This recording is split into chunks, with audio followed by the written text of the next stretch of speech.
Class 10th के सभी प्यारे बच्चों का एक बार फिर से स्वागत है आपके अपने YouTube channel English with MK sir. आज की वीडियो एक बार फिर से हम क्लास 10th के बच्चों के लिए बेहतरीन वीडियो लेकर आए हैं और ये पोएट्री सेक्शन का तीसरा जो हमारा पोयम है जिसका नाम है ए टाइगर इन द जू। इसका फुल एक्सप्लेनेशन आज की वीडियो में हम आपको बताने वाले हैं। वीडियो में आगे बढ़ने से पहले मैं डियर स्टूडेंट्स बताना चाहता हूं कि अगर ये वीडियो आप पूरा देख लेते हैं तो आज के बाद कोई भी किताब आपको कहीं कभी टच करने की आवश्यकता नहीं, क्योंकि ये कहानी मैं ऐसे बताने वाला हूँ, इसका एक्सप्लेनेशन ऐसे करने वाला हूँ आपके दिमाग के नसों नसों में छा जाए। और चैनल बनना है तो सब्सक्राइब कर लीजिएगा, आपका सपोर्ट सब कुछ, ठीक है। A tiger in the zoo composed by Leslie Norris. Tiger in the zoo, अब डियर स्टूडेंट्स को समझते हैं कि टाइगर बाग इन द जू मतलब होता है चिड़ियाघर, चिड़ियाघर में बाग। और कंपोज किसने किया? Leslie Norris. कहानी को एक्सप्लेनेशन करने से पहले मैं आपको पहले कुछ इंपॉर्टेंट फैक्ट बताना चाहता हूं इस चैप्टर के बारे में। यहां पर लेस्ली नॉरिस जी का कहना है एक टाइगर एक ऐसा एनिमल्स जिसे अगर पिंजड़े में बंद कर लिया जाता है, कैद कर लिया जाता है मजबूत दीवारों के अंदर, तो उसकी आज़ादी कहीं ना कहीं समाप्त हो जाती है। हालांकि उसके पास ताकत इतनी ज़्यादा है कि अगर एक बार उसको आज़ाद कर दिया जाए तो वो बता देगा कि हम कौन हैं। लेकिन यहाँ पर इंसान अपने ओन फन के लिए, ओन बेनिफिट के लिए, ओन लाभ के लिए, खुद का एंजॉय करने के लिए एक जो है टाइगर को चिड़ियाघर में कैद करते हैं, जिससे उसकी आज़ादी खत्म हो जाती है। वो चाह कर भी कुछ नहीं कर सकता है, गुस्सा दिखाने के बाद भी कुछ नहीं कर सकता है, क्योंकि दीवारों के अंदर क्या है, वो कैद है। लेकिन अगर इसी टाइगर को अगर आज़ाद कर दिया जाए, फॉरेस्ट में छोड़ दिया जाए, तो वो क्या करता है, किसके लिए जाने जाता है, वो अपनी कहानी को बता देता है। तो इसी प्रकार ये सभी के ऊपर लागू होता है। अगर जिसे इंसान को भी अगर एक बॉन्डेज गुलामी में रखा जाए तो उसकी आज़ादी खत्म हो जाती है। तो यहाँ पर एक जो कवि है हमारे लेस्ली नॉरिस जी का कहना है कि सबको स्वतंत्रता का अधिकार है, किसी को भी बंधक बना के नहीं रखना चाहिए, ठीक है, चाहे वो इंसान हो या एनिमल्स हो। तो चलिए हम यहाँ पे आते हैं, इस पोट्री का बेहतरीन तरीके से एक्सप्लेन करेंगे, बड़ा ही मजा आने वाला है। यहाँ पर टाइगर इन द जू में लेस्ली नॉरिस जी कहते हैं, पहली वाली जो 4 लाइन, ध्यान समझना, पहली वाली जो 4 ये स्टार्टिंग में पढ़ने जा रहा हूँ, इसमें एक टाइगर जो है ना वो चिड़ियाघर के केज में वो क्या है, बंद है, एक पिंजड़े में बंद है। तो क्या उसकी हालत है, चलिए देखते हैं। ही स्टॉक्स, व्हाट चलता है, स्टॉक्स मतलब चलता है, मतलब कौन, tiger.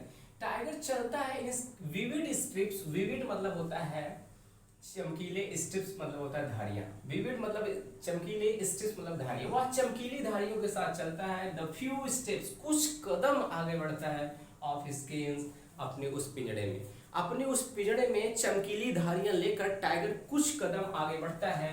On pads of velvet quite, ठीक है, कैसे भाई, ऑन पैड्स मतलब उसका पैर का जो तलवा है वेलवेट क्वाइट है। वेलवेट क्वाइट मतलब होता है मुलायमदार, गद्देदार, मुलायमदार और गद्देदार उसके पैर हैं। इन इज क्वाइट रेज, और कहीं ना कहीं वो क्वाइट मतलब थोड़ा सा रेज मतलब गुस्से में, और थोड़ा सा कहीं ना कहीं वो गुस्से के साथ जो है अपने मुलायम जो है गद्दीदार पैरों के तलवे को लेकर के आगे बढ़ता है। तो कहने का मतलब फिर से इसको देखते हैं। यहाँ पे टाइगर एक केस में क्या है, पिंजड़े में बंद है। तो कवि कहता है कि टाइगर अपने चमकीली धारियों के साथ कुछ कदम पिंजड़े में रहकर आगे बढ़ाता है, और कौन से पैर लेकर, ये पैड्स मतलब होता है पैर का जो तलवा होता है वो जो है मुलायमदार और गद्दीदार लेकर आगे बढ़ता है और गुस्से के साथ बढ़ता है। तो कह सकते हैं इसका एक्सप्लेनेशन इस प्रकार से कि यहाँ पर टाइगर एक पिंजड़े में कैद है, वो अपनी चमकीली धारियों के साथ कुछ कदम आगे बढ़ाता है, कुछ कदम को आगे बढ़ाता है, और जिसके जो पैर के जो तलवे हैं गद्देदार और मुलायम है, वेलवेट क्वाइट मतलब गद्देदार और मुलायम है। एंड इस क्वाइट रेस जो इस समय क्वाइट रेस में है, मतलब इस समय टाइगर बहुत गुस्से में है, क्योंकि भाई वो आज़ाद नहीं है, उसको जकड़ दिया गया है। फिर नेक्स्ट वाले में अब यही जो 4 लाइन नीचे दिखा रहा है, अगर यही टाइगर जब एक फॉरेस्ट में होता है, आज़ाद एक जंगल में होता है, तब वो क्या करता है। तो यहाँ पे कह रहा है he should be lurking, lurking मतलब घात लगाना यानी शिकार करना, इन शैडो मतलब छाया में, वह छायाओं में घात लगाकर बैठा होगा, स्लाइडिंग सरक रहा होगा, थ्रू द लॉन्ग ग्रास लंबी घासों के बीच से, लंबी घासों के बीच से छायाओं में बैठकर घात लगा रहा होगा। मतलब हो भाई, घात लगाने का मतलब होता है अपने शिकार का इंतजार कर रहा होगा। फिर आगे क्या कहता है, नियर द वाटर होल, कह रहा है नियर द वाटर होल, कहां पर, नियर मतलब पास, द वाटर होल मतलब होता है जहां पे वाटर होल है, जहां पे तालाब हो, तालाब के पास में छायाओं में रह के लंबी घासों के बीच से वहां घात लगाकर बैठा होगा।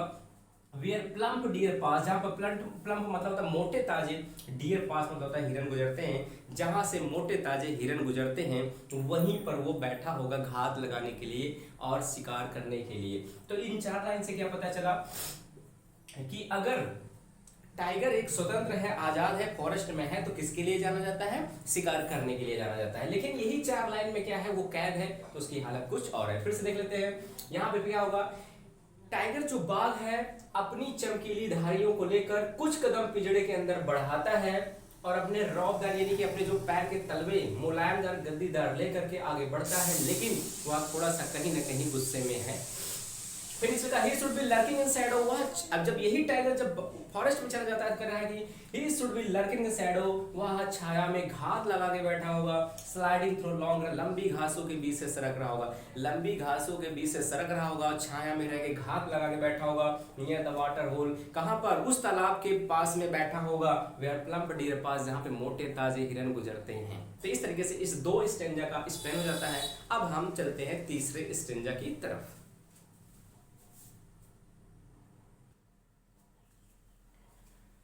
तो डियर स्टूडेंट्स, तीसरे स्टेंजा में हम फिर से एक बार देखने की कोशिश करते हैं। तीसरे स्टेंजा में एक बार फिर से टाइगर को उसी पिंजड़े के अंदर कैद किया जाता है, तो उसकी हाल क्या हो जाती है फिर से समझते हैं। लेकिन कभी यहाँ लेस्ली नॉरिस कहते हैं कि बट लेकिन ही इज लॉक्ड, लेकिन यहाँ पे टाइगर को लॉक किया गया है, बंद किया गया है इन कंक्रीट सेल, मतलब होता है कंक्रीट जो है दीवारों के अंदर, मतलब होता है सीमेंटेड दीवारों के अंदर। हिज स्ट्रेंथ, उसकी जो ताकत है, बिहाइंड बार्स, बार्स मतलब होता है सलाखें, क्या होता है सलाखें, उसकी जो ताकत है सलाखों के पीछे है, यानी सलाखों के अंदर है। Stalking the length of scales, stalking मतलब आगे बढ़ता है रौबदार चाल से, लेंथ ऑफ स्केल्स मतलब होता है उस पिंजड़े के अंदर अपनी लंबाई से आगे बढ़ता है, और इग्नोरिंग विजिटर्स, और जो भी विजिटर आने जाने वाले जो लोग रहते हैं उनको इग्नोर कर देता है, मतलब नजरअंदाज कर देता है। भाई कहता है इनको देखने से कोई फायदा नहीं है, क्योंकि मुझे एक पिंजड़े में बैन कर लिया गया है, कैद कर लिया गया है, मेरी आज़ादी खत्म हो गई है। तो फिर क्या होगा भाई, लेकिन यहाँ पर टाइगर को जो है एक मजबूत कंक्रीट दीवारों के अंदर कैद कर लिया गया है, उसकी जो ताकत है उस सलाखों के पीछे है, और वह अपनी लंबाई से पिंजड़े में आगे बढ़ तो रहा है, लेकिन आने जाने वाले जो सामने हैं उन आगंतुकों को, उन विजिटर्स को इग्नोर कर रहा है, नजरअंदाज कर रहा है। चलिए इसको हम देखते हैं, लास्ट वाला पैसेज यहाँ पे क्या होता है, लास्ट वाला फिर इस वाले स्टेंजा में क्या होता है, यहाँ भी वो जो टाइगर है जो है एक पिंजड़े में अभी कैद है। तो ही हियर्स, टाइगर सुनता है the last voice at night, रात्र की अंतिम आवाजों को सुनता है, वॉइस मतलब आवाज होता है, अंतिम आवाजों को सुनता है। द पेट्रोलिंग कार्स, पेट्रोलिंग मतलब गश्त लगाना, गश्त लगाने वाले कार्स की आवाज को सुनता है, गाड़ियां जो होती हैं उनकी आवाज सुनता है। एंड स्टेयर्स, और देखकर बेचारा अंदर से स्टेयर्स करता है, घूरता है।